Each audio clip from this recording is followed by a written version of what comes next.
గౌరవ ముఖ్యమంత్రి నారా చంద్రబాబు నాయుడు గారికి, గౌరవ వర్కింగ్ ప్రెసిడెంట్ నారా లోకేష్ బాబు గారికి, తెలుగుదేశం పార్టీ కుటుంబ సభ్యులకు అందరికీ కూడా ముందుగా నా నమస్కారాలు మీ అందరికీ కూడా తెలియజేసుకుంటూ ఉన్నా. జలం ఉంటేనే జనం, జలం ఉంటేనే ప్రగతి, జలం ఉంటేనే ఉనికి. అందుకే ఏ దేశ చరిత్ర చూసినా కూడా ఎక్కడ జలం ఉంటే అక్కడ నాగరికతలు అభివృద్ధి చెందినటువంటి పరిస్థితి. ఎక్కడ జలం ఉంటే అక్కడే పల్లెల నుంచి పట్టణాల నుంచి మహానగరాలుగా అభివృద్ధి చెందినటువంటి పరిస్థితి. అటువంటి సత్యాన్ని గ్రహించే ఆ రోజు అన్న ఎన్టీ రామారావు గారి దగ్గర నుండి ఈరోజు చంద్రబాబు నాయుడు గారి వరకు సాగునీటి రంగానికి అత్యంత ప్రాధాన్యత ఇస్తూ, అందుకే ఈరోజు ఆంధ్రప్రదేశ్ రాష్ట్ర చరిత్రలో ఇరిగేషన్ శాఖలో తెలుగుదేశం పార్టీకి ముందు, తెలుగుదేశం పార్టీకి తర్వాత అనేటువంటి విధంగా చరిత్రలో మనందరం కూడా చూడవచ్చు. అటువంటి ఇరిగేషన్ శాఖ ఆ రోజు 2024లో కూటమి ప్రభుత్వం అధికారంలోకి వచ్చిన తర్వాత చూస్తే 5 సంవత్సరాల విధ్వంసమైనటువంటి పాలన, మాకు 18,000 కోట్ల బిల్లుల బకాయిల్ని గత ప్రభుత్వం వారసత్వంగా ఇచ్చినటువంటి పరిస్థితి. అటువంటి విధ్వంసకరమైనటువంటి ఆర్థిక సంక్షోభాన్ని తట్టుకుంటూ ఏ ప్రాజెక్ట్ ఎప్పుడు మొదలు పెట్టాలి, ఎప్పుడు పూర్తి చేయాలనేటువంటి లక్ష్యాన్ని చంద్రబాబు నాయుడు గారు నిర్దేశించి, అందులో భాగంగా హంద్రీనివా జీవనాడి రాయలసీమకు అటువంటి హంద్రీనివా గత 5 సంవత్సరాల పాలనలో ఒక్క అడుగు కూడా ముందుకేయకపోతే 2024లో చంద్రబాబు నాయుడు గారు చెప్పారు 2025 కల్లా పూర్తి చేస్తాం ఫస్ట్ ఫేజ్ అని ఇచ్చినటువంటి మాట ప్రకారం 5 సంవత్సరాల్లో చేయలేనటువంటి పనిని ఒక్క సంవత్సరంలో హంద్రీనివాను పూర్తి చేసి 727వ కిలోమీటర్ వరకు కూడా కృష్ణా జలాలను తీసుకెళ్లినటువంటి నాయకుడు నారా చంద్రబాబు నాయుడు గారు. తుంగభద్ర ప్రాజెక్టు రాయలసీమకు అత్యంత కీలకమైనటువంటి ప్రాజెక్టు. అటువంటి తుంగభద్ర గేట్లు ప్రమాదభరితంగా ఉన్నాయని 5 సంవత్సరాలు ఆ రోజు నిపుణులు హెచ్చరిస్తే పట్టనటువంటి ప్రభుత్వం గత ప్రభుత్వం.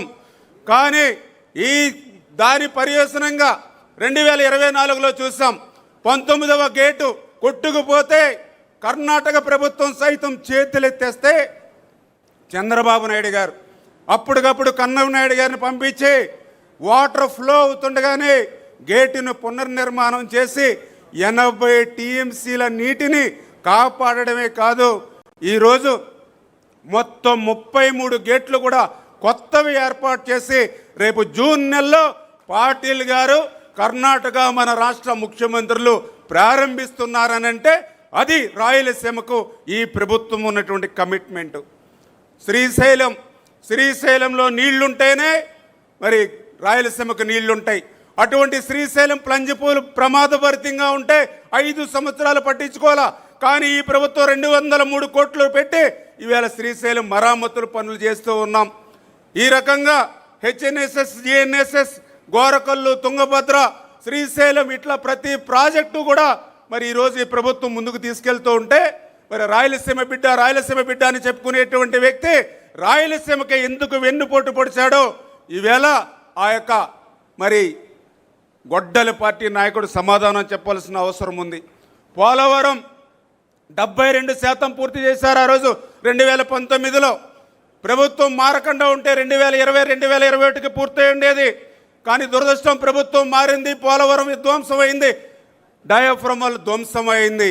పోలవరం ప్రశ్నార్థమైపోయినటువంటి దశలో 2027కి పోలవరం పూర్తి చేస్తామని చంద్రబాబు నాయుడు గారు చెప్పడమే కాదు, ఆ పోలవరానికి విలువైనటువంటి భూములు, ఆస్తులు త్యాగం చేసినటువంటి నిర్వాసితులకు సైతం ఈ 22 నెలల్లో 2,250 కోట్ల రూపాయలకు వాళ్ళకి అందజేశారు.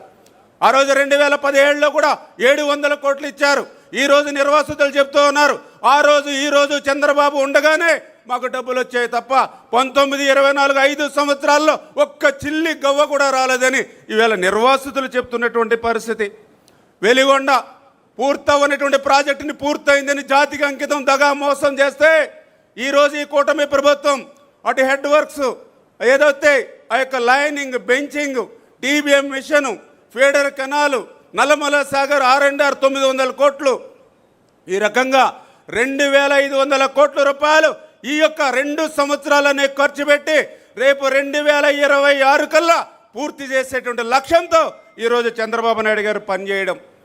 పోలవరం లెఫ్ట్ మెయిన్ కెనాల్ ఉంది, 5 సంవత్సరాల్లో ఒక తట్ట మట్టి చేయాల, కానీ ఈ 2 సంవత్సరాల్లోనే 1,500 కోట్లు ఖర్చు పెట్టి ఇవాళ పోలవరం లెఫ్ట్ మెయిన్ కెనాల్ ద్వారా ఈ 2026లోనే రేపు ఉత్తరాంధ్రకి అనకాపల్లి వరకు ఇవాళ చంద్రబాబు నాయుడు గారు నీళ్లు తీసుకెళ్తున్నటువంటి పరిస్థితి.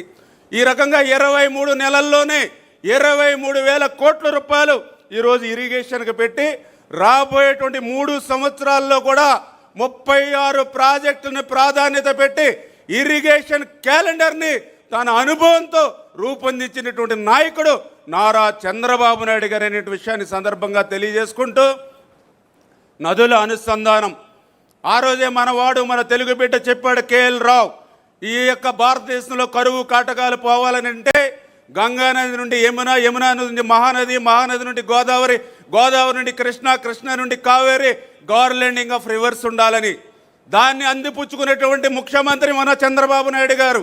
మన ఆంధ్రప్రదేశ్ రాష్ట్రంలో కూడా 5 ప్రధాన నదులు వంశధార, నాగావళి, గోదావరి, కృష్ణ, పెన్నాని అనుసంధానం చేస్తూ అందులో భాగంగానే మొన్న మీరు చూశారు 14-19లో 1,300 కోట్ల రూపాయలు పెట్టి ఒక్క సంవత్సరంలోనే పట్టిసీమను పూర్తి చేస్తే 439 టీమ్స్ని 10 సంవత్సరాలు ఇచ్చి 50,000 కోట్ల ఆదాయాన్ని సృష్టించినటువంటి నాయకుడు నారా చంద్రబాబు నాయుడు గారు అనే విషయాన్ని ఈరోజు గోదావరిలో వృధాగా ప్రతి సంవత్సరం 3,000 టీఎంసీల నీరు బంగాళాఖాతంలోకి పోతూ ఉంటే అటువంటి గోదావరి వరద నీరుని గోదావరి నుంచి నల్లమల సాగర్కి భవిష్యత్తులో బనకచర్లకు తీసుకెళ్లి రాయలసీమని ఒక పచ్చని పైరులా మార్చాలనేటువంటి చంద్రబాబు నాయుడు గారి యొక్క లక్ష్యం.